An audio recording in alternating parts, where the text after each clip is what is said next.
Bonjour, bon matin à tout le monde. Bienvenue à cette dernière journée, dernière matinée, la semaine de la FAD 2026. C'est un vrai plaisir de vous accueillir pour cette dernière conférence qui va nous être offerte par Camille Trudeau-Rivet. Je vais vous la présenter dans un instant.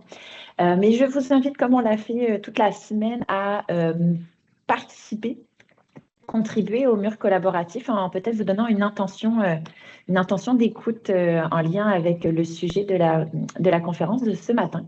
Donc, comment est-ce que vous pourriez intégrer ça dans votre milieu, dans votre pratique? Qu'est-ce que vous venez chercher en venant écouter la conférence aussi de Camille? Donc, donnez-vous un petit peu peut-être cette intention et puis on vous met le lien du mur dans le clavardage. Je vais tout de suite inviter Camille Trudeau-Rivet de l'Université de Montréal à se joindre à moi. Camille est créatrice et pédagogue et elle conjugue ses expertises en art, en médias numériques et en pédagogie pour développer des environnements d'apprentissage innovants, sensibles et accessibles. Et ce matin, elle vient nous parler du balado et plus précisément, la conférence qu'elle nous propose s'intitule Le balado, une alternative pédagogique pour transformer votre enseignement, guide pratique pour produire des balados-diffusion au poste secondaire.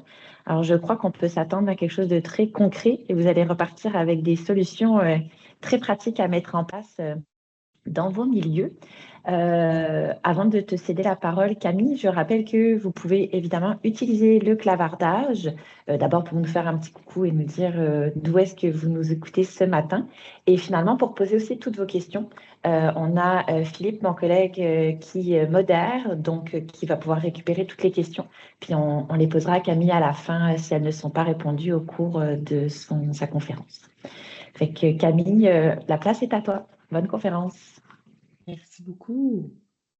Donc, je vais partager mon écran. Bonjour tout le monde.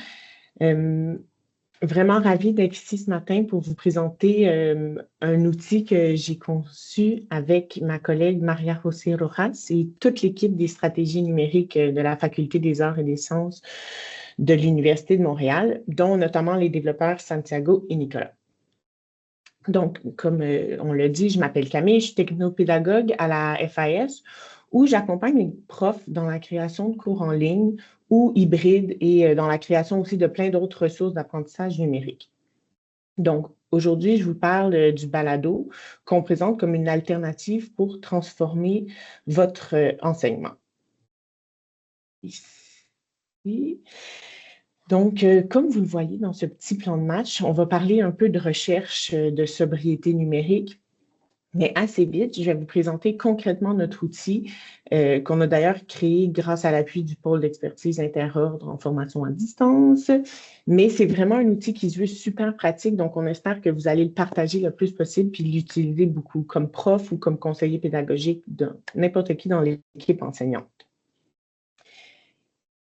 Donc, d'où est venue cette idée, puis quel était le problème là, à la base? Donc, dans mon travail, j'accompagne les profs d'université, puis parfois, pour pas dire souvent, pour eux, qui transforment souvent des cours en présentiel, puis qu'on les amène à distance ou hybride, eh bien, la formation à distance, justement, ça rime avec vidéo pédagogique et souvent longue vidéo pédagogique. Donc, je me retrouve souvent à devoir les convaincre puis leur proposer des alternatives parce que la vidéo, bien que j'adore la vidéo dans certains contextes, c'est pas toujours nécessaire puis c'est très lourd à produire. Donc, en termes de ressources humaines, d'équipement puis même de données. Donc, moi, dans ma vie personnelle, j'aime beaucoup les balados. Puis à plusieurs reprises, j'ai remarqué que les profs étaient malheureusement un peu réticents à se lancer dans la création de balados pédagogiques parce qu'ils pensaient que ce serait qu'il y aurait une moins bonne rétention, que ce n'était pas adéquat pour la formation à distance. Donc, que les étudiants ne pourraient pas prendre des notes, par exemple, mais on va essayer de travailler contre cette idée-là. C'est pourquoi Maria et moi, on a décidé de bâtir un outil pour nous aider, puis nous aider à les aider à conceptualiser des belles activités d'apprentissage avec comme noyau des balados pédagogiques. Puis on s'est dit, pourquoi pas partager cet outil-là à grande échelle, entre guillemets. Donc, voilà, vous pouvez y aller tout de suite ou attendre un peu plus tard. J'aimerais ça qu'on dédie un temps là, pour explorer l'outil en lui-même, mais moi, je vais aussi passer au travers tout à l'heure, plus tard un peu dans la présentation. Donc, pourquoi le balado? Le balado permet aux étudiants d'apprendre en mobilité. Donc, j'y reviens tout à l'heure. Il y a des recherches qui ont établi que le fait de faire une activité physique, en même temps que d'écouter un contenu peut améliorer la rétention d'informations. Donc, ça, on est dans l'accessibilité, la flexibilité. Il y a moins de contraintes d'écran. Ça aussi, j'y reviens parce que tranquillement, on s'inscrit dans un mouvement de sobriété numérique. On leur permet d'écouter à leur rythme, de revenir sur certains passages complexes ou au contraire, d'accélérer la lecture selon leur niveau. Évidemment, en général, la formation à distance, ça donne ça, mais le balado aussi permet d'avoir un accès asynchrone au contenu du cours, ce qui favorise l'apprentissage autonome et l'équité d'accès. Donc, quand on parle plutôt d'engagement cognitif et émotionnel, c'est parce que l'audio mobilise l'imagination puis la concentration d'une autre manière, différemment en tout cas que le vidéo ou le texte. On dit qu'il stimule la visualisation mentale et la construction active du sens. Donc, c'est super intéressant pour la motivation des étudiants et ça travaille aussi d'ailleurs l'écoute active et critique qui est une compétence transversale importante à tous les niveaux. Donc, ça m'amène au troisième point, parce que le balado, dépendant de quel genre d'activité on crée, puis qui va le faire, enseignant ou étudiant, ben, en termes de compétences transversales, on parle de recherche, synthèse d'informations, argumentation, on travaille évidemment la communication orale, on travaille aussi les compétences numériques dans le montage, l'édition, la diffusion, et souvent le travail collaboratif aussi, parce que c'est souvent un travail d'équipe qu'on va faire. Et donc, finalement, le dernier point ici, renforcement du lien pédagogique, c'est parce que des fois, en formation à distance, si ce n'est pas une vidéo, l'enseignant peut sembler moins présent qu'en classe. Mais donc, le balado, nous, on pense que ça peut vraiment briser cette impression puis créer une communauté d'apprentissage plus vivante et un lien personnalisé avec l'enseignant parce qu'il peut rapidement parler à ses étudiants. Donc, pour appuyer notre propos, on est allé voir si la recherche pouvait nous appuyer aussi. Bien que ça ait ses limites, parce que ça reste une pratique assez jeune, donc il y a place à faire plein d'autres études pour étoffer, entre autres, le sujet à propos de la réussite étudiante par rapport au balado, mais il y a quand même une littérature sur le sujet, puis il démontre plusieurs points très positifs. Je résume très brièvement, mais dans l'outil et ici sur ce PowerPoint, il y a le lien. Là. Je m'inspire entre autres d'une revue de littérature qui s'appelle « L'utilisation de la balado-diffusion en enseignement universitaire ». Donc, ça met deux conditions aux effets positifs du balado qu'on a essayé d'inclure beaucoup dans l'outil. Donc, ici, on a une structure claire et cohérente avec évidemment des objectifs pédagogiques clairs et une activité de consolidation après l'écoute, mais il y a plusieurs points positifs qui peuvent ressortir de faire une activité d'apprentissage avec un balado. On parle entre autres d'une mémorisation et d'un auto-apprentissage favorisé. Ça augmente la motivation et l'engagement étudiant. Et puis, le quatrième point, la liaison au savoir expérientiel, c'est qu'on observe une optimisation de la rétention des connaissances qui est liée au savoir expérientiel. Ça, c'est quand on invite les étudiants à marcher ou à faire un sport en même temps que l'écoute du balado. Et aussi, les études mentionnent que c'est super utile pour les étudiants avec des troubles d'apprentissage ou issus de la communauté internationale. Et donc, en parallèle avec tout ça, avec toute cette flexibilité qu'apporte le balado, c'est une alternative aux vidéos pédagogiques qui s'inscrit bien dans la sobriété numérique. J'imagine que vous connaissez sûrement l'expression, mais je résume brièvement. Donc, la sobriété numérique, c'est un concept qui englobe l'ensemble des pensées, des pratiques, des réflexions qui nous aident à développer des relations saines, éthiques, puis surtout écologiques avec le numérique. Donc, pourquoi prendre un format lourd puis qui consomme beaucoup si on n'en a pas vraiment besoin? Donc, je me permets une petite parenthèse ici parce que je trouve ça toujours paradoxal dans ma vie personnelle, oui, et comme mère de famille de jeunes enfants, les écrans, c'est comme la pire chose au monde. On essaie de réduire le temps d'écran le plus possible, mais dans mon travail en formation à distance, c'est comme on néglige un peu ça, on n'en parle pas vraiment. Donc, j'adore le numérique, puis l'apprentissage en ligne, j'y crois vraiment. Je ne serais pas ici si ce n'était pas le cas. Mais je trouve ça vraiment important puis intéressant d'essayer de créer des moments où les étudiants vont pouvoir réfléchir à leurs cours sans écran. Donc, si on revient à des cours ou des formations en ligne, est-ce que c'est vraiment nécessaire de produire une vidéo si on n'a rien de visuel à montrer? Ça semble évident quand je vous le pose comme ça, mais c'est quand même toujours bien de se poser cette question-là en début de projet. C'est quoi le meilleur format pour ce qu'on veut faire et transmettre? Quel est notre objectif pédagogique et c'est quoi le meilleur moyen d'y arriver? Donc, nous, on pense que le balado, ça peut s'aligner avec la sobriété numérique parce que c'est un format léger sur le plan énergétique, c'est une réduction de la dépendance aux écrans, puis en somme, ça consomme moins de données, donc c'est plus léger, puis aussi, ça vieillit mieux souvent que de la vidéo. Donc, voilà. Maintenant, on passe dans le vif du sujet. Donc, je vais naviguer avec vous sur le site. Là, ça va me sortir, je pense. Ici, je vais mettre la page un peu plus grande. Donc, ce que je viens de vous présenter,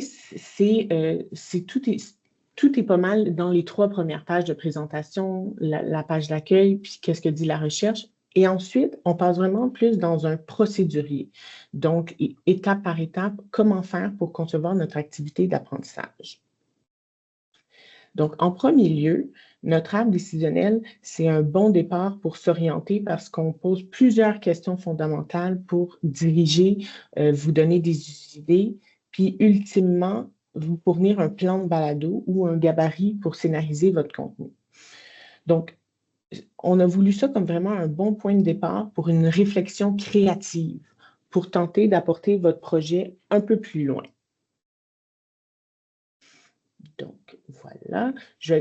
Au risque de... Je vais prendre le temps de faire un peu de parcourir l'arbre décisionnel un peu. Donc, je commence. Ici, vous allez voir, c'est assez rapide, là, mais au début, on demande c'est quoi votre objectif? Donc là, on parle de l'objectif général. Est-ce qu'on veut favoriser l'apprentissage asynchrone, stimuler la réflexion ou le débat, diffuser la recherche ou plutôt donner la parole aux étudiants? Donc, si je commence par donner la parole aux étudiants, vous allez voir, cette branche-là est très courte parce qu'on s'est plus concentré sur si c'est les enseignants qui veulent produire des balados, mais quand même, c'est une activité super intéressante. Donc, on fournit un procédurier pour accompagner les enseignants s'ils veulent faire une activité avec leurs étudiants. Puis ici, il y a aussi un gabarit, un plan de balado à fournir aux étudiants si c'est ce qu'ils veulent faire comme activité balado. Mais sinon, dans les autres branches, on questionne un peu plus comment l'enseignant va faire son balado. Donc, mettons qu'on veut stimuler la réflexion ou le débat. Là, on pose quelques questions pour essayer de voir où l'enseignant veut s'en aller avec ça. Donc, mettons que c'est vrai. Oui, c'est vrai, je veux plusieurs intervenants dans mon balado de discussion, évidemment. On passe à une question sur la durée. Est-ce que je veux une petite capsule, une grande capsule? Donc là, l'enseignant peut commencer à se questionner qu'est-ce que je veux vraiment concrètement. Donc, je vais faire une série de plusieurs épisodes. Et voilà. Est-ce que vous le faites seul ou en équipe? Donc ici, même si votre réponse c'est seul, on vous invite à peut-être trouver un étudiant, un collègue, parce que on rappelle que produire un balado, même si c'est plus simple un peu que la vidéo, ça reste quand même un travail de montage, ça peut être long. Donc, il ne faut pas sous-estimer le travail que ça représente. Un petit rappel. Ensuite, on donne des idées du type de balado. Donc, ça peut être un balado explicatif, un balado de discussion, voilà, un balado d'entrevue, un balado de vulgarisation scientifique. On donne des idées pour essayer d'amener l'idée un peu plus loin. Ça peut être un balado fictionnel ou documentaire, un balado reportage ou différents types pour ma série. Donc, moi, ça va être des balados de vulgarisation scientifique. Ah oui, mais ça, je m'excuse, c'est un petit truc de programmation. Ici, il y a les définitions, puis c'est à la prochaine page qu'on choisit vraiment. Moi, je vais faire un balado de vulgarisation scientifique.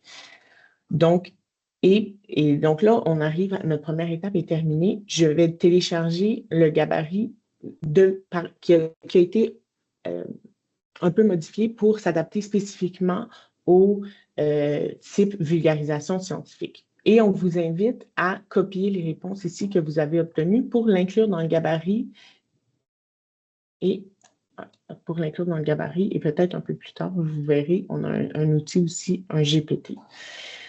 Avez-vous déjà entendu parler de ça, l'intelligence artificielle? Nous, on commence à en parler un peu à l'UDEM. Donc, voilà, je vais juste ouvrir le gabarit de scénarisation que j'ai obtenu en faisant mon arbre décisionnel. C'est un truc assez simple, mais ça permet de se poser des bonnes questions et d'arriver avec une préparation qui est étoffée pour l'enregistrement de notre balado. Donc, ça ressemble à ça pour le gabarit de scénarisation. Puis ici, par exemple, j'arrive dans mon arbre décisionnel, je pourrais copier mes réponses ici pour les placer tout à l'heure comme il faut dans mon gabarit de scénarisation. Ensuite, donc ici, en formation à distance, on mentionne aussi qu'un balado, ça peut être un bon accompagnement aussi pour des consignes, un retour sur un examen, une question que les étudiants posent souvent. Ça peut être un moyen simplement de faire un petit accompagnement rapide. Puis si c'est plutôt ça que vous avez comme idée de balado, bien, vous invite en bas de la page à télécharger le gabarit sans type défini. Parce qu'ici, on a remis l'ensemble de nos gabarits pour qu'ils soient accessibles au téléchargement sans que vous ayez à refaire tout l'arbre décisionnel si vous avez besoin d'y revenir ou pour un autre projet, par exemple. Et ici, on a remis la diapo. Vous avez raison, c'est comme une répétition, mais on s'est dit qu'on allait la remettre aussi pour que vous puissiez revenir au type qu'on propose sans refaire tout l'arbre décisionnel. Et on a ajouté aussi, ou on va ajouter, parce que là, c'est pas tout à fait fini, mais ici, j'aimerais qu'on ait un exemple de balado pour chaque type. D'ici la semaine prochaine, ça va être fait. Mais donc, voilà. Maintenant qu'on a nos objectifs et qu'on a commencé à définir notre structure, on peut passer à l'étape 2, structurer et rédiger. Donc, pour la rédaction, je vais juste sortir, je vais voir un peu mon gabarit en même temps. Donc, pour la rédaction, on donne quelques petits conseils, mais là, c'est vraiment les enseignants les profs qui vont prendre le temps de rédiger. Puis c'est sûr que là, je vais passer 2 minutes sur cette étape-là, mais c'est cette étape-là qui va prendre le plus de temps souvent. Donc, on conseille de commencer par la section chapitre ou questions thématiques pour vraiment structurer l'épisode, puis ensuite d'aller dans le détail de la section audio-narration où on suggère, c'est vraiment une stratégie optionnelle, mais on suggère de scripter certaines parties et de laisser libre d'autres. Les points hyper importants, on peut les scripter, puis à d'autres moments, ça peut être des points, des bullet points là, pour avoir un côté un peu plus authentique puis moins lecture. Donc, voilà pour la rédaction. Évidemment, pour les balados de discussion et d'entrevue, quand il y a plusieurs invités, ça peut être seulement des questions, mais on invite les enseignants à quand même mettre des points de ce qu'ils veulent couvrir pour essayer de cocher au fur et à mesure que l'enregistrement aura lieu pour être sûr de rester sur le sujet puis de couvrir tous les points qu'ils veulent voir. Et finalement, on a aussi essayé avec Maria de faire un outil pour vous aider, une conseillère balado. Donc, on l'a vraiment créé. On l'a configuré parce que on s'est dit qu'il y en a qui iraient de toute manière vers ça aussi, mais nous, on a essayé de le configurer pour vous aider avec l'écriture et la structure, mais qui ne rédige pas le contenu pour vous, qui soit vraiment plus en accompagnement. Donc, au début, quand on arrive dans le GPT, on peut dire j'ai complété l'arbre décisionnel et il va nous demander les réponses qu'on a copiées tout à l'heure. Et là, la discussion peut commencer comme ça. Mais sachez que, premièrement, c'est complètement aussi optionnel d'utiliser le GPT. On peut très bien le faire sans intelligence artificielle dans Word sans problème. D'ailleurs, j'aimerais juste dire que ça ne prend pas un compte pour utiliser le GPT, mais si vous avez un compte, la conversation va être enregistrée puis vous pouvez y revenir plus tard. Et même si c'est nous qui l'avons configuré, c'est évidemment seulement les profs, seulement les utilisateurs qui vont voir leur propre conversation. Donc voilà, maintenant qu'on on a scénarisé notre balado, on peut passer à l'étape 3, l'enregistrement et les aspects techniques. Bon, évidemment, il y a des cours universitaires là-dessus, c'est vraiment quelques trucs pour aider puis des choses à ne pas oublier. Il y a plusieurs ressources. En tout cas, à l'Université de Montréal, il y a plein de beaux studios balado. Donc, on vous invite à chercher ces endroits-là pour vous faciliter la tâche. Mais voilà, et à travers la page, il y a quand même quelques conseils et trucs. Il y a aussi certains programmes de montage gratuits qu'on propose. Et aussi, c'est vrai, j'en ai pas parlé, mais Maria et moi, on s'est prêtés au jeu, puis il y a 3 petits épisodes pour parler du balado. On s'est dit pourquoi pas faire un balado. Donc, on l'a appelé le balado au carré et le contenu va être résumé dans ces 3 petits épisodes-là. D'ailleurs, le 3e épisode devrait sortir maximum la semaine prochaine. Mais voilà pour les aspects techniques. Et puis, on a aussi fait une petite section sur les plateformes de diffusion parce que pour être cohérent avec ce qu'on a dit par rapport à la recherche puis la flexibilité d'écoute, bien, nous, on vous propose de mettre votre balado pas seulement sur votre Moodle, à moins que vous sachiez que le Moodle permet de fermer son téléphone puis d'écouter le balado sans problème en marchant. Mais sinon, c'est comme un peu... ça va à l'encontre de l'objectif. Donc, on vous propose de le mettre aussi sur SoundCloud pour que les étudiants puissent facilement l'écouter en marchant, telle cette belle illustration. Puis aussi, on s'est permis SoundCloud, on l'aime parce que c'est sans publicité à l'écoute. Ça ne nécessite pas la création d'un compte pour accéder au contenu. Puis, elle permet de rendre un balado privé et de partager un lien d'accès aux étudiants sans que ce soit disponible partout. Et donc, on a fait un petit procédurier pour vous expliquer comment faire pour rendre ce lien privé. Et finalement, on arrive à la dernière étape, donc conceptualiser l'appel à l'action pour approfondir l'apprentissage. Donc, ici, on a quelques idées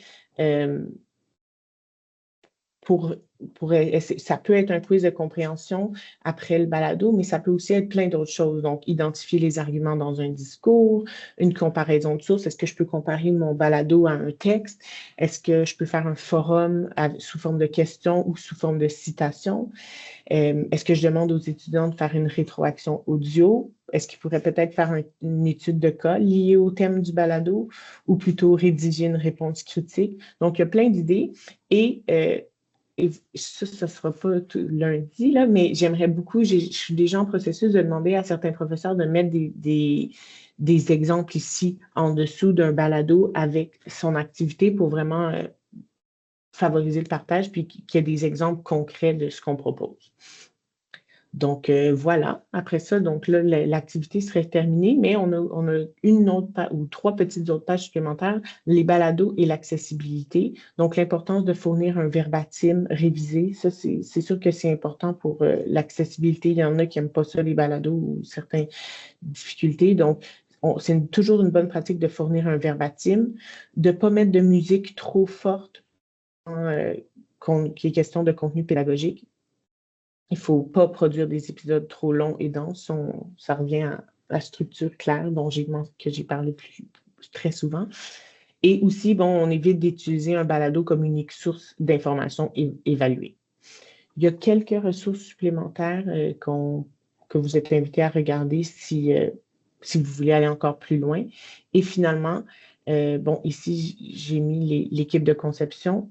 Merci au campus numérique de nous avoir appuyés. Et très important, si vous avez des commentaires, de la rétroaction, cet outil-là, on l'a vraiment créé pour qu'il soit utilisé le plus possible. Donc, il n'est pas encore parfait, mais on a beaucoup travaillé. Puis moi, en tout cas, je suis pas mal fière. Donc, si vous avez des commentaires, des questions, vous trouvez, vous voulez nous dire quelque chose, n'hésitez pas à nous écrire, ça va nous faire vraiment plaisir. Ah oui, puis j'ai une dernière chose. Donc là, si vous avez des questions, si vous voulez prendre le temps d'explorer l'outil, allez-y. Puis, il y a un point dont il a été question dans la présentation de ma collègue Frankie hier, qui était la loi 25. Nous ne récoltons pas les données des utilisateurs, donc il n'y a pas trop d'enjeu par rapport à ça. Par contre, il y a 2 plateformes qu'on utilise dans l'outil, Genially et SoundCloud, qui ont leurs propres témoins puis sur les données de navigation.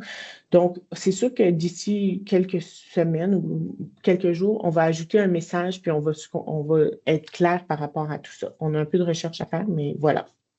Donc, voilà pour moi. Merci beaucoup. Je m'excuse, je ne sais pas s'il y a des questions.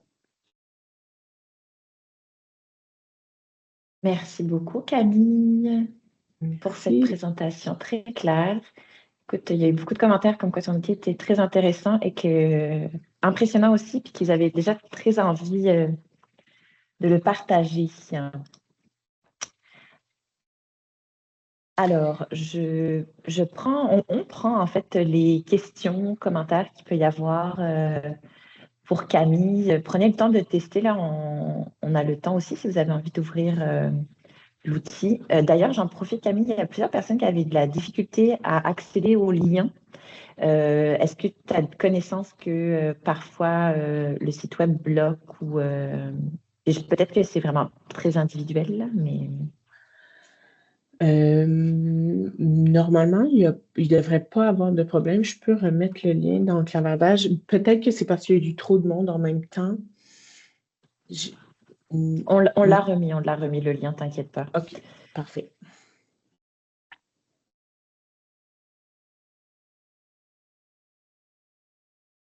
Alors, est-ce qu'il y a des questions pour Camille? Maria, qui est ta collègue. On t'écoute. Oui, non, juste pour répondre pour le blocage du lien, j'ai la sensation, j'ai suivi un peu le clavardage. Je pense que ça peut être l'institution qui bloque l'accès. On va se pencher là-dessus et probablement, si on a une solution, vous la partagez. Mais sinon, il suffit, et je suis pas mal certaine de ma réponse, d'essayer peut-être chez vous ou à partir d'un autre réseau web pour pouvoir l'accéder parce que ça devrait marcher parfaitement. Sinon. Excellent. Merci beaucoup, Merci. Maria, pour la précision. Alors, j'ai quelques participants qui ont levé leurs mains.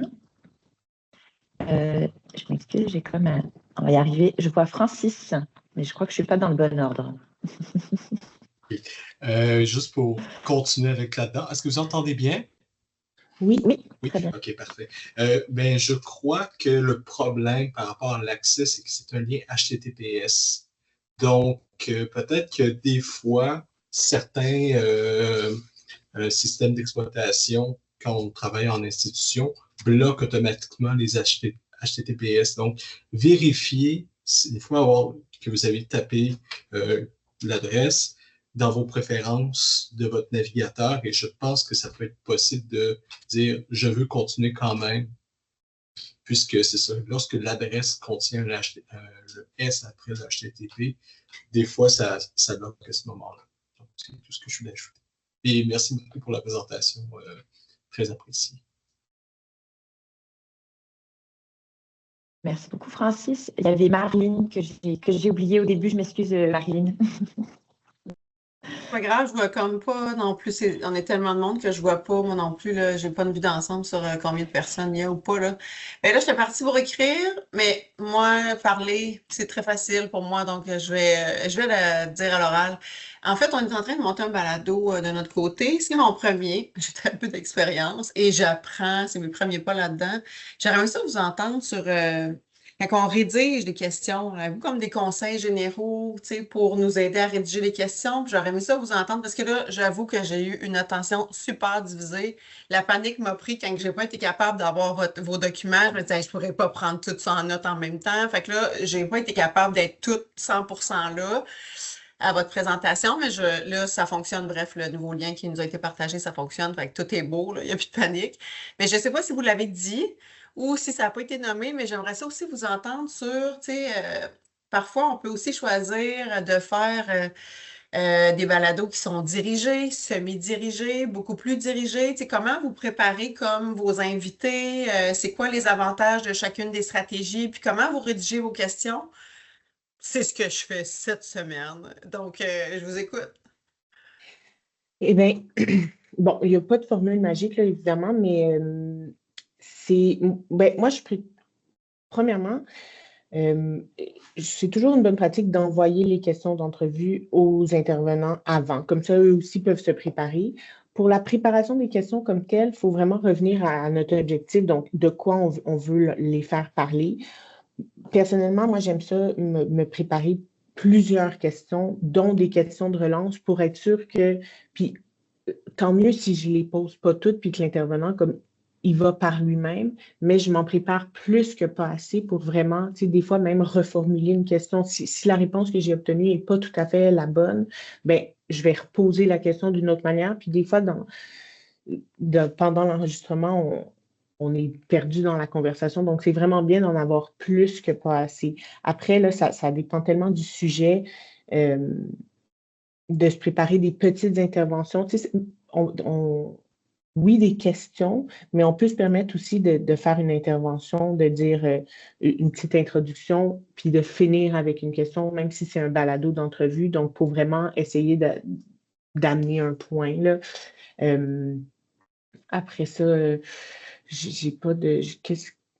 Pour les questions, donc partager les questions avec l'intervenant, puis essayer d'en produire plusieurs. Peut-être que la conseillère balado aussi pourrait vous aider à produire plus de questions, mais est-ce que, à part ça, je pense que Parce c'est que pas moi, j'avais mal. comme tendance, des fois, à faire comme une plus grande mise en contexte, finalement. Je disais, ah non, Marilyn, tu sais, premièrement, n'oublie pas comme de faire attention à toujours comme rédiger des questions qui sont ouvertes, premièrement, parce que des fois, tu t'en rends pas compte, mais finalement, toi, tu t'en vas vers un contenu, vers une réponse. Ah, la personne, Oui, elle pourrait très bien répondre oui ou non. Fait qu'il a fallu comme que je refasse l'exercice d'aller de ouais. rédiger pour des questions ouvertes, des questions de relance, ça, oui. Puis je me vois très bien, en fait. Devoir faire certaines interventions aussi ici et là. Puis sinon, qu'est-ce que je voulais dire? Donc, fait que c'est du semi-dirigé que vous faites finalement. C'est ce que vous priorisez, c'est des balados semi-dirigés. Donc, les questions sont pré-rédigées, il y a des sous-questions de relance. Vous vous assurez que vous vous en allez vers du chemin finalement, là, emprunté, mais tout en Puis, tu sais, ayant une certaine flexibilité. ça dépend tout le temps du projet parce qu'évidemment, si c'est un balado documentaire, là, c'est sûr que ça va être beaucoup plus libre des questions ouvertes, puis on va essayer d'aller vers ce que l'invité nous dit, mais il faut trouver l'équilibre entre laisser parler l'invité, puis on trouve ça intéressant, mais moi, ça m'est arrivé quand même quelquefois d'enregistrer beaucoup trop longtemps. Puis là, au montage, ça devient un casse-tête, puis tu sais, c'est pas pertinent.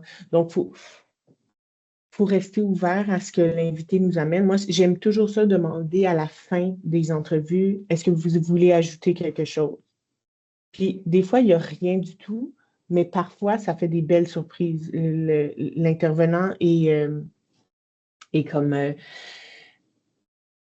est réchauffé, on a parlé d'un sujet, il va nous sortir un résumé impeccable ou un nouveau point, une belle ouverture. Donc, tu sais, ça, à la fois en vidéo et en balado, je trouve ça toujours intéressant quand c'est un invité de dire ah, est-ce que vous voulez ajouter quelque chose? Puis des fois, ça peut être une belle surprise. Le laisser parler. Merci beaucoup. Merci. Je vais me permettre dans cette thématique-là de faire du pouce sur un commentaire qui a été, en fait, deux commentaires qui répondaient en parallèle à ce que tu étais en train de nommer, Camille, notamment de toujours penser à son public cible, donc les élèves ou les étudiants, quand on rédige les questions, parce que finalement, c'est pour eux aussi là, que le balado va être, quand en tout cas c'est un balado qu'on met à leur disposition. Mm. Et il y a quelqu'un aussi, je pense, qui posait la question à savoir si quand il y avait trop de questions, ça pouvait pas devenir un enjeu par la suite en termes de montage, peut-être de sélection aussi de contenu qui soit pertinent, etc. Je sais pas si tu as envie de pousser là-dessus, mais il y a quelqu'un qui répondait la question de l'intention pédagogique que tu as nommée, évidemment. Je sais pas si tu as envie de pousser là-dessus ou je veux juste soulever, mais si tu as envie de rajouter. Ben, comme je viens de dire, je pense que il faut vraiment, ça sert à rien d'enregistrer 2 heures si on veut un balado de 15 minutes. Donc, ça, c'est dit à quelques fois, je pense que je l'ai déjà dit plusieurs fois, mais Ouais. même si on se prépare 20, 20 c'est trop, mais mettons, on se prépare 8 questions, c'est correct d'en poser juste 5 à l'enregistrement si je vois que j'ai eu ce que je voulais. Moi, de préparer beaucoup de questions, c'est vraiment juste pour être sûr d'obtenir la réponse qu'on veut, mais c'est pas pour nécessairement enregistrer trop de contenu.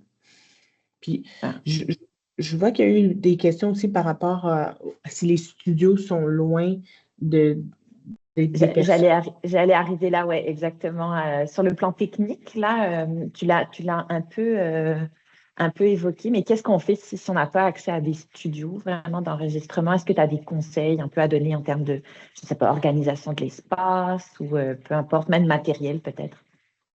Ben, bon, matériel, je dirais que on a quand même tout le monde pas tout le monde, mais la plupart des gens ont quand même des bons écouteurs, c'est des bons outils, même c'est pas besoin d'être des gros écouteurs, ça peut être des petits. Les micros sont quand même bons si on choisit un endroit calme, donc pas trop de ventilation, on se met pas à côté du frigo. Tu sais, de choisir un endroit vraiment calme pour l'enregistrement, ça c'est important. Et avec un ordinateur puis des écouteurs, on peut obtenir un son qui est quand même de qualité si on est dans un endroit calme. Et dans l'outil, dans la partie aspect technique, je pense que ça a été mentionné dans le clavardage aussi. C'est un outil d'intelligence artificielle, mais Adobe Podcast peut vraiment nettoyer un son de manière assez impressionnante. Évidemment, si on est dehors en plein vent puis qu'on enregistre en tenant notre téléphone comme ça va distorsionner notre voix. Mais si on a une qualité de son de base qui n'est pas nécessairement qualité Radio-Canada, mais avec certains outils d'intelligence artificielle, notamment Adobe Podcast, on peut arriver à un excellent son sans studio d'enregistrement. Excellent, parfait. Là, je suis bien aussi des réponses qui se passent en même temps dans le chat.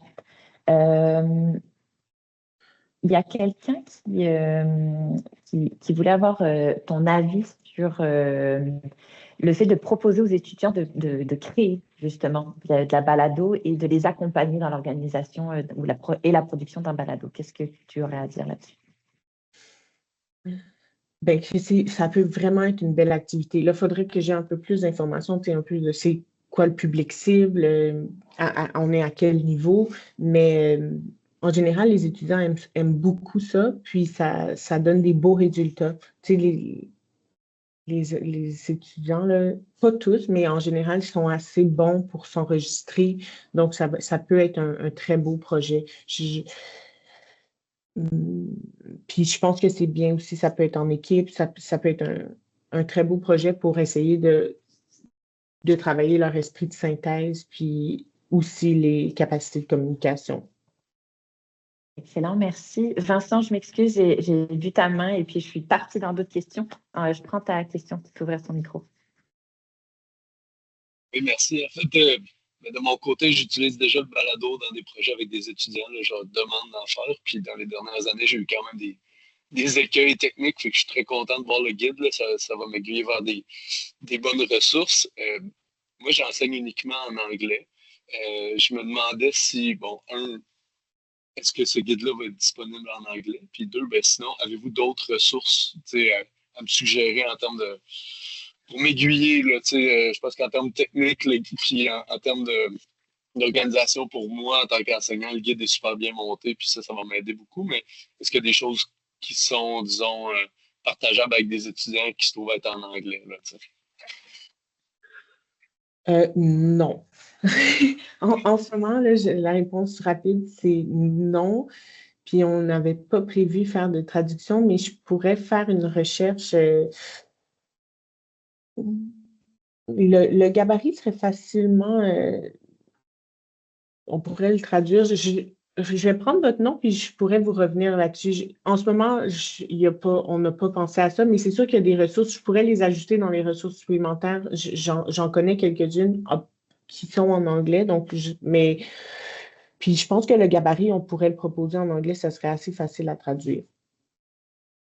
Ça serait super. Puis, tu sais, à la limite, c'est le genre de choses que moi, je peux traduire moi-même aussi. Là. C'est pas la fin du monde. C'est juste pour savoir s'il y avait comme autre chose de disponible.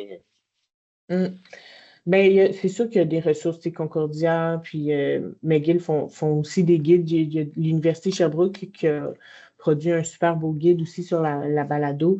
Mais je vais essayer de rajouter des choses en anglais par rapport au balado. Un gros merci. Merci. Régent? Bonjour. Ben, je ne sais pas si on parlait du guide qui est en ligne là, qu'on a eu comme lien, mais si vous cliquez sur le bouton droit quand vous êtes sur la page, ça traduit simultanément avec la langue en anglais le guide précisément. Je ne sais pas si ça peut vous aider. C'est sûr, mais je pense qu'il faudrait quand même réviser cette traduction pour une utilisation optimale. Merci beaucoup, Régent. Il y a quelqu'un qui reposait la question. Tu as parlé du fait que le balado pouvait être ajouté sur Studium Moodle. Est-ce que tu pourrais aborder plus spécifiquement ou répéter comment je vais y arriver, hein, comment tu suggères de le faire, comment tu suggères d'intégrer ça dans Moodle, de quelle façon tu l'amènes pour que ça fasse du sens dans la logique du cours? Bon, nous, c'est sûr que dans nos cours en ligne, puis j'ai vu aussi, je vais répondre à 2 questions en même temps parce qu'on utilise un outil qu'on appelle le parcours étudiant, puis c'est là-dedans qu'on a bâti l'outil aussi. Donc, c'est ça qui fait, c'est avec cet outil-là que les développeurs, on a 3 développeurs dans notre équipe qui travaillent tout le temps dessus. Donc, on a des différentes composantes qu'on ajoute. Et puis, c'est sûr que nous, nos cours en ligne, on les fait à travers cette plateforme. Donc, c'est vraiment comme vous voyez, je peux repartager mon écran, mais c'est vraiment comme ça que nous, notre équipe, on va intégrer les balados dans nos cours en ajoutant des consignes, les objectifs. Ça, c'est un audio. J'ai ajouté une photo pour accompagner l'audio, mais ici, on peut l'écouter. Mais par contre, donc ça, il faut que l'écran soit ouvert. Donc, c'est pour ça qu'on met tout à l'heure, comme je l'ai dit dans la présentation, on le met aussi sur SoundCloud si quelqu'un veut l'écouter plutôt en allant marcher. Si je voulais l'inclure dans Studium, spécifiquement, je l'ajouterais comme un lien externe. Mais peut-être je me ferais une zone texte média pour ajouter les objectifs et les consignes par rapport à ça. Je ferai une section complète sur Moodle avec l'activité pour que ce soit l'activité d'apprentissage. Donc, consigne, objectif, le lien externe du balado et l'activité de consolidation après. Excellent.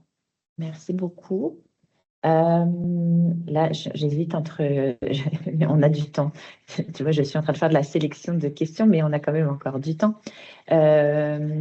Justement, il y avait une question super technique sur SoundCloud dans l'aspect, est-ce que c'est gratuit pour l'utilisation et l'hébergement? Est-ce qu'il y a des différences d'accès si tu as un compte payant, des fonctionnalités en plus ou en moins? Je pense que oui. Il y a moyen de payer pour SoundCloud pour enlever toute publicité et aussi pour pouvoir héberger plus. Donc, si on dépose beaucoup de musique à la fois, mais par contre, moi, je ne suis jamais arrivée à la limite, là. Donc, on peut... l'utilisation gratuite est quand même très permissive, si je peux le dire. Et puis, oui, exactement. Parfait. Il y a quelqu'un qui posait une question, je vais la lire parce qu'elle est très bien formulée. Il est généralement admis que les contenus audio-vidéo devraient être de courte durée. afin de limiter la baisse d'attention. Qu'en est-il cependant des balados? La dynamique d'écoute et les mécanismes attentionnels étant différents, la durée optimale répond-elle au même principe? Ben, nous, en vidéo, on dit maximum 8 minutes. C'est un peu ce que la recherche dit par rapport au visionnement, puis aux statistiques, à la rétention d'informations. La vidéo pédagogique, en bas de 10 minutes, c'est mieux. Évidemment, on peut en faire des plus longues parfois pour certaines raisons, mais dans les bonnes pratiques, on essaye en effet de réduire la durée le plus possible. Pour le balado, on peut se permettre d'aller un peu plus long. Là, ça, c'est plus, genre, c'est pas, j'ai pas 20 sources dans la tête derrière ce que je dis, mais puis il y a encore peu de recherches exactement sur ce sujet-là. C'est une excellente question. Mais je pense qu'on peut se permettre des balados jusqu'à 30 minutes. Si la structure est claire, le montage est bien fait, on peut se permettre d'augmenter un peu la durée. Peut-être moins pour les balados explicatifs. Si on parle d'un sujet, un concept, si c'est très explication magistrale, là, un peu. Donc, ça, j'inviterais les gens à garder ça court parce que c'est sûr que si on va à 30 minutes d'explication, on va sûrement perdre l'attention. Mais par contre, si on a 3 invités autour de la table, ça peut être très intéressant d'aller jusqu'à 25 minutes. Ça dépend de l'objectif puis du contexte, c'est sûr, mais je pense qu'on peut se permettre un peu plus de durée avec le balado. Super. Il y a quelqu'un qui nommait aussi le fait que tu as parlé qu'il fallait éviter que le balado soit ta seule source d'information. Et donc, cette personne-là se demandait si ça peut être pertinent d'utiliser le balado dans un aspect plutôt rappel de contenu, pas nécessairement comme étant le contenu à proprement parler, mais peut-être pour faire des retours sur des apprentissages ou des contenus. Comment tu vois ça? Absolument. Je trouve que c'est une super belle manière d'utiliser le balado aussi. Oui, 100%. Je trouve que j'ai comme un petit... je l'ai ajouté aussi. J'ai ajouté un bloc bleu là ici. Je ne l'ai pas mis dans les types, puis je me questionne si je devrais l'ajouter. C'est-à-dire que ici, l'accompagnement des étudiants, ça pourrait être même un type en soi de balado pédagogique. Donc, ça, en plus, c'est vraiment spécifiquement pour les enseignants, les profs. Mais oui, absolument, de revenir sur une matière, de faire une révision en termes de balado, je pense que c'est une super bonne idée de varier le contenu. C'est aussi pour dynamiser l'enseignement puis les ressources. C'est pas pour ne plus faire de vidéos ou plus donner de lecture, au contraire, mais ça varie le format. Donc oui, je pense que c'est une super bonne idée, puis je vais peut-être même l'ajouter à part entière. Génial. J'avais peut-être une petite dernière question, puis s'il y en a d'autres qui se présentent là, on a encore un petit peu de temps si vous voulez. On demandait si tu avais des références, des liens vers des formations en ligne concernant les aspects techniques de production de balado. Donc, on pourrait aller chercher des choses plus spécifiques à la portion enregistrement. Est-ce que tu as des ressources à suggérer? Oui, il y en a peut-être dans le guide aussi. Ben, moi, j'avais suivi la formation du cadre 21 sur le balado pédagogique, qui est une très belle formation, mais je ne sais pas si je pense, c'est pas très technique. Non, mais je vais le noter aussi. On va essayer de peut-être ajouter, parce que je sais que l'étape 3, il y aurait moyen de l'étoffer plus, mais c'est difficile parce que c'est comme... Ça dépend tellement de l'équipement qu'on a. Puis, Ouais. mais tu sais, c'est sûr que sur YouTube, il y a des tutoriels pour le montage, en tout cas. Même les monteurs avec qui nous, on travaille, je leur envoie souvent des tutoriels parce que, honnêtement, en montage, il y a beaucoup de choses sur YouTube qui sont super accessibles puis assez simples. Pour l'enregistrement, je vais essayer de voir à ça. Merci beaucoup. Il y a Jordan qui aurait une question. Oui, c'est peut-être un partage d'expérience là, sur le dernier point. Je suis aussi dans le réseau de la santé et services sociaux. On a fait un balado justement dans un thème qui est le code éthique là, dans le réseau. Ce qui nous a aidé au niveau technique pour l'édition, le montage, tout ça, là, sans rentrer trop dans le logiciel, c'est que une fois qu'on avait nos fichiers audio, nous autres, on a la suite Microsoft Office, probablement vous l'avez aussi. On a mis nos plages audio et on a sorti les textes. Ça automatiquement, là, l'intelligence artificielle peut nous permettre de faire ça parce que ça évite de tout retaper. Et puis, on utilisait beaucoup ces documents textes-là pour pouvoir faire de la sélection avec nos experts de contenu, pour faire de la relecture, pour choisir les bons segments. Tu sais, quand c'est écrit, des fois, c'est plus facile que d'écouter les audios puis revenir. Puis Ouais. des fois, il faut bouger des bouts de texte aussi, là, parce que les gens peuvent répondre de façon désordonnée. Puis c'est normal, on est comme ça, les humains, pour faire un fil conducteur. Puis ça nous avait beaucoup aidé justement là, pour quand on était rendu dans les logiciels, faire toute l'édition, là, d'avoir un peu redonné tous nos textes, placer tous nos éléments pour pouvoir vraiment faire nos séquences, là, ensuite de découpage pour sortir. Mais c'était un petit partage Mhm. d'expérience, là. C'est un super bon point. Puis en plus, ça va faire en sorte que le verbatim va être prêt à la fin du montage, tu sais, ou presque. Donc, oui, moi, j'utilise beaucoup les sous-titres automatiques. Mais peut-être que ce serait plus facile avec la suite Microsoft, là, mais tu sais, souvent, les plateformes d'hébergement offrent des sous-titres automatiques, fait qu'on peut s'en servir pour faire du montage textuel et pour le verbatim aussi. Merci beaucoup du partage, Jordan. Vincent? Est-ce que Oui, ça marche? Ça fonctionne, oui. Oui, parfait. À vrai dire, c'est plus pour aider les gens qui veulent faire des podcasts que je veux juste donner un petit truc parce que moi, je suis réalisateur dans la vie puis je deviens professeur.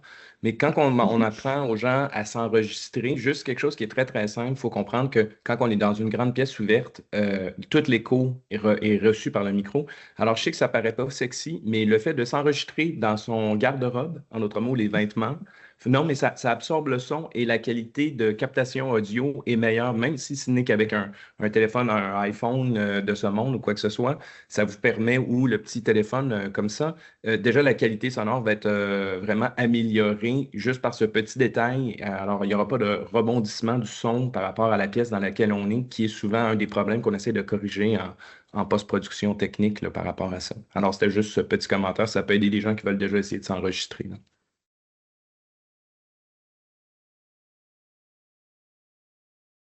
Un très bon point.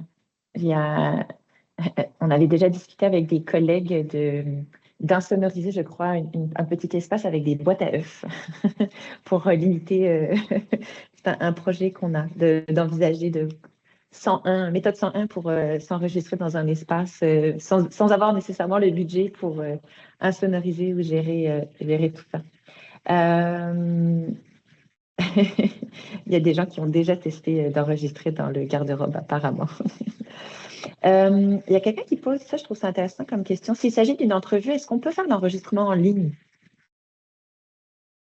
Comment est-ce qu'on voit est-ce que l'enregistrement en ligne pour produire le balado, par exemple, peut faire du sens?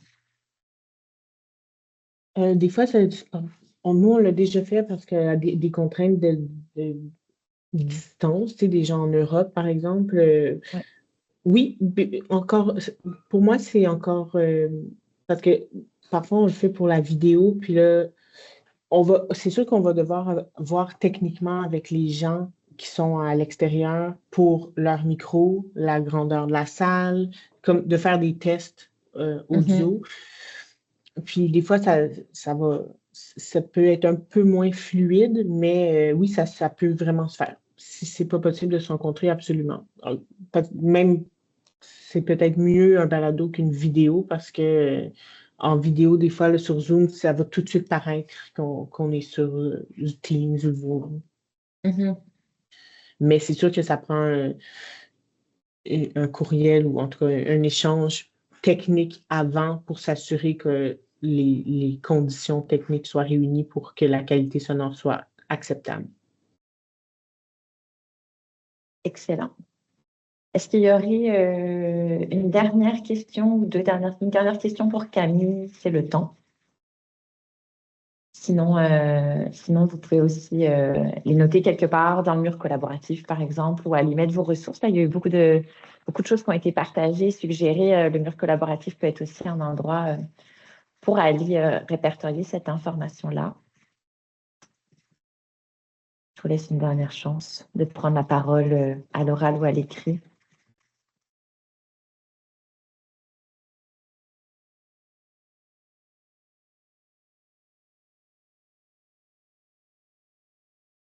Excellent. Alors, écoutez, un gros merci à tout le monde d'avoir assisté à cette conférence offerte par Camille Trudeau-Rivet. Camille, un gros merci pour ton temps, pour la présentation de ta ressource. Je pense qu'il y a beaucoup de gens qui ont bien hâte de pouvoir la consulter, l'utiliser, la référer. Donc, un gros merci pour ce travail de qualité et la présentation de celui-ci.